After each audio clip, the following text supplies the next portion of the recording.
Alvin C. York's story begins long before the gunfire of World War I in the rugged mountains of Pall Mall, Tennessee, where he was born in 1887 as one of 11 children in a poor farming family. Growing up in a wooden cabin surrounded by fields, chores, and the harsh realities of rural American life. As a young man, he was known not for heroism but for drinking, fighting, and getting into trouble. A fiery tempered boy who often clashed with the law and worried his deeply religious mother, who prayed constantly that he would change his ways. Everything shifted one stormy night when one of York's closest friends was killed in a bar fight, an event that shook him to the core and pushed him toward a spiritual awakening that transformed him completely. He abandoned alcohol, embraced the church, and adopted a philosophy of peace, becoming a man who believed violence was morally wrong and killing was a sin, even in war. But when the United States entered World War I in 1917, York received a draft notice that placed him in a painful moral struggle between his duty as a citizen and his religious convictions as a pacifist. He appealed to avoid military service, writing detailed letters explaining his faith, but his request was denied, and he ultimately accepted the draft, praying for guidance as he boarded the train that carried him away from his quiet mountain home and into the chaos of Europe. During training, York quickly proved himself to be a natural marksman, hitting targets with uncanny accuracy thanks to years of hunting to feed his family. Yet he still questioned whether he could ever shoot another human being. His superiors recognized his inner conflict and held long conversations with him about morality, duty, and responsibility, helping him reach the belief that sometimes peace must be defended by force if innocent lives depend on it. By the time he arrived in France, York had accepted that he would fight if necessary, but nothing could prepare him for October 8th, 1918, the day that would etch his name into military history. On that morning, during the brutal Meuse-Argonne offensive, York's battalion was ordered to assault a heavily fortified German machine gun position, hidden in the woods.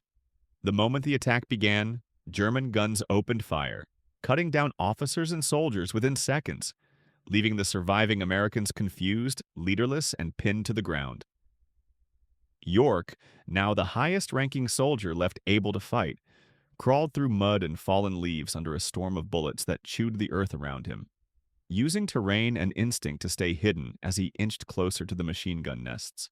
One by one, he began eliminating the gunners with slow, steady, deliberate shots, each bullet fired with the calm focus of a man hunting in the woods back home, rather than a soldier under fire. His accuracy so precise that German soldiers later said they believed dozens of Americans were shooting at them. When a group of charging German bayonet fighters rushed him, York responded with a tactic he learned from turkey hunting. He shot the man farthest away first, then moved forward with each shot so the others wouldn't see their comrades fall, allowing him to stop the entire charge alone. Realizing they were being overwhelmed by a single unstoppable marksman, the stunned German commander surrendered, and York found himself surrounded by 132 captured enemy soldiers, all giving themselves up to one American who had refused to back down. Leading them back through the forest, York protected both his prisoners and his surviving men, earning the respect of enemy and ally alike for his discipline, mercy, and unmatched bravery. When news of his actions reached the United States, newspapers hailed him as the greatest American hero of the war, awarding him the Medal of Honor and international fame, but York refused to profit from his deeds. He turned down movie deals, endorsements, and political positions, believing that heroism should not be used for personal gain. Instead, he returned to Tennessee and dedicated his life to building schools, improving education in poor rural communities, and helping children who grew up with the same hardships he once faced. Throughout his life, he remained humble, quiet, and grounded, insisting again and again that he was not a hero but a man who did what God and duty required of him in the most desperate moment of war. His journey from rebellious mountain boy to devout pacifist, from reluctant soldier to the most celebrated sharpshooter in American military history, stands today as one of the most powerful one-man hero stories ever recorded, a story of inner struggle, moral courage, and extraordinary action that continues to inspire the world.